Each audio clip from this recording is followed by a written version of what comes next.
I'm not even gonna keep dwelling on that. I'm not even gonna keep dwelling on it. You gotta have multiple approaches, multiple techniques when it comes to defending yourself.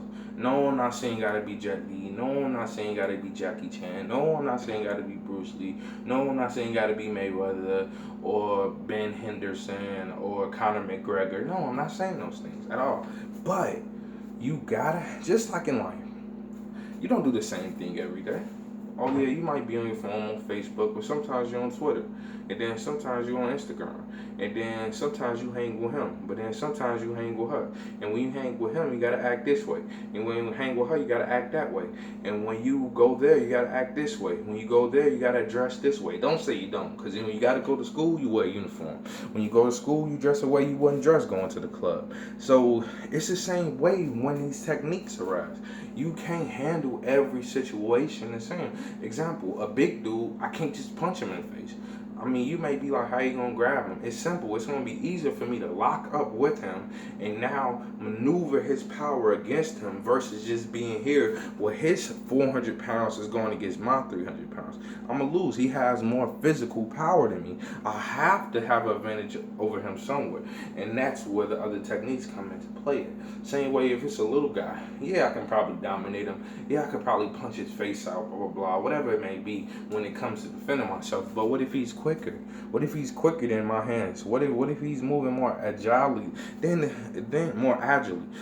Then it goes back to the same thing, having a different game plan, being able to switch it up. Maybe I go to a grab, maybe I go to a kick, maybe I go to a low kick, maybe I go to a trip or something of that nature. But you gotta have more than one game plan. Can't always be, oh, I'm gonna hit him here, oh, I'm gonna hit him there, oh, I'm gonna do this. Oh, it's just not gonna work like that. Life's not gonna be dictate to you like that. You just gotta a lot of times go with what they give you, and that's what martial arts show you. It goes with what they give you. So if I'm here, and now he grabbed me, and his arm, his left arm is going across my body, and his right arm is on my back. His left arm is already to me.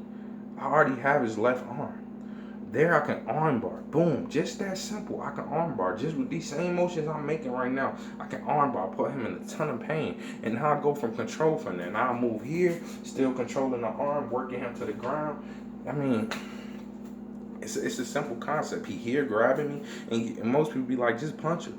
But think about it. Now I got to disengage, and now I got to go back here. When I'm already here, and think about it, it's more power here. I got to exert power every time I throw. If I'm here, these are just natural motions I'm making as I'm pressing on his arm, creating a lot of tension in his arm. So I move, and I keep the arm. I keep it.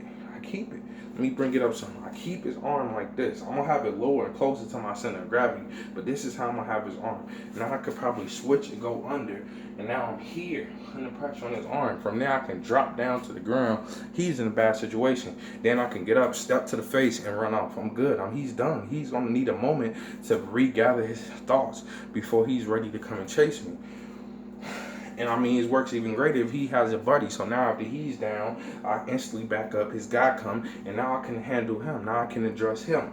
You see what I'm saying? So, not saying, don't get me wrong, every situation is not going to be a multiple attacker type situation.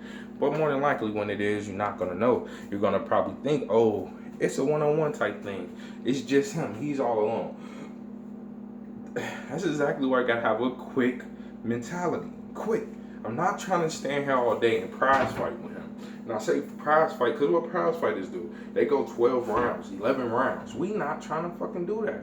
We don't got the stamina, we don't got the time, we don't got the endurance, and we not getting paid to do this shit. We not getting paid. So it's no point to sit here and exchange and see what he got and let him see what I got. Oh, his left come quick. Let me move. No. Even when it comes to the dodges and the swats, I'm here and I want to close range and smash him and destroy him. You see what I'm saying? I don't want to just be out here all day. Boom, boom, boom, boom, boom. Like, I mean, it's great. It's beautiful when it comes to sparring, fucking around with the guys or with your family. But when it comes to self-defense situations, you want to have a crash, destroy type mentality. You know, if I'm going to go there, I'm finna go there. You see what I'm saying? It's not gonna be a bunch of, oh, I'm scared, so I'm jumping back. I'm going back because I'm afraid. I'm going right at him. Right? He throwing forward, so I'm throwing it. I'm going forward. The only way I'm going back is if he pushed me back. Okay? So I mean, something everybody should adapt into their game plan. People be like, well, I'm smaller and he's bigger. So if I go, he got more range. He right, he do got more range. So that's why you close the fucking range. If you stay back, you stay in his range potentially. If I'm back here and my guy has a longer reach than me, I'm in his range. Where if I close here, now the range is kind of doesn't matter. Range, it doesn't matter how long his arms is. And also it comes down to when we close just like this versus back here, it comes to now who can fight close. Do he know elbows? Do he know knees? Do he know the clinch? Do he know locks? Do he know things of that nature? Because now that I'm here, I can elbow, boom, boom, bang, bang. Knee real low, bang, knee, bang, bang, staying right in close, and where his arms don't even matter. If you don't know how to fight like this, you're at a disadvantage. So understand that. Just knowing how to clinch fight gives you advantage. So I mean, it's different levels to it. It's the range, which most people do, the range fighting. Then we got grappling, which is maybe where it looks like they just tussling. They just like they're doing a lot of tussling on one another. That's called in the grapple. In the clinch. Then we got clinch striking, where we're nice and close, but instead of grabbing